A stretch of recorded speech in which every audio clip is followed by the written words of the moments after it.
Thales of Miletus, or Athis of Milesius, was born in 620 BC and died in 546 BC. Thales was an early pre-Socratic philosopher, mathematician, and astronomer from the Greek city of Miletus. He was one of the so-called seven sages of Greece, and many regard him as the first philosopher in the Western tradition. He is remembered primarily for his cosmology based on water as the essence of all matter, with Earth a flat disk floating on a vast sea. A quote from him: "The most difficult thing in life is to know yourself." Anaximander was a pre-Socratic Greek philosopher from Miletus. He was born in 610 BC and died in 546 BC. Thales taught him philosophy. Then he taught Anaximander. School of thought, naturalism. Main interest, metaphysics, astronomy, geometry, geography.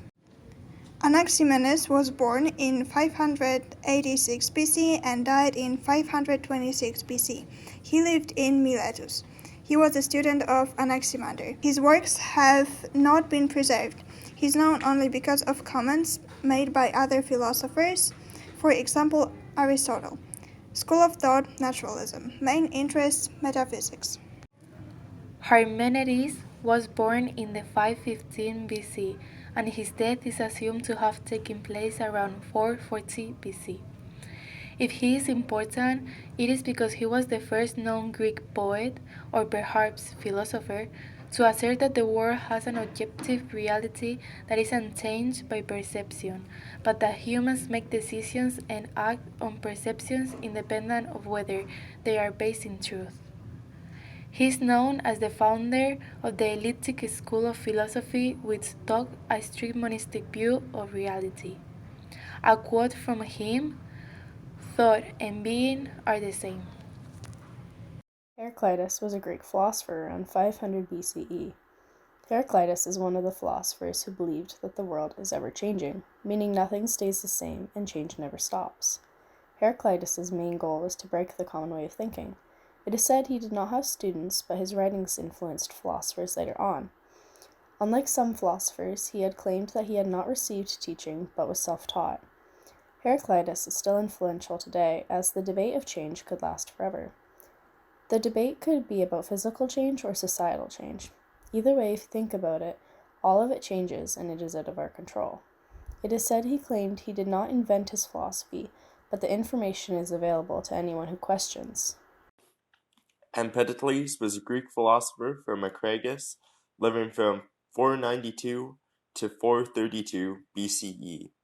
He came before Socrates and had views on physics, biology, and ethics. In regards to ethics, Empedocles followed the philosopher Pythagoras, believing the transmigration of the soul, which is why he was a vegetarian. His most famous theory is of the four elements: water, earth, fire, air. He also had a theory that the world was always changing and not static. It is often believed that he jumped into a volcano to come back a god, but this cannot be confirmed. Pythagoras. Pythagoras was a Greek philosopher from the years of 571 before the Common Era to 496 before the Common Era. He was known for developing the theory that numbers rather than the elements like water, air, fire, earth were the basic principles of everything. He also transformed existing arithmetic and geometric information and put it into a more logical system. He is known for Pythagorean theorem, which we still use in our math classes today to solve right-angled triangles. And with his work, he influenced the teachings of Plato and Aristotle, two world-renowned Greek philosophers of the time. And his concepts were also used by the Greek mathematician Euclid during the time. This shows how much of an impact that Pythagoras had on his time period and also the time period of the future. Pythagoras, though, also ran a cult-like group of people called the Pythagoreans, and they were a group of mathematicians who rigorously studied numbers. They preached numbers, and many of their practices were deemed very strange, as there were things like they could not eat beans or stir fire using iron.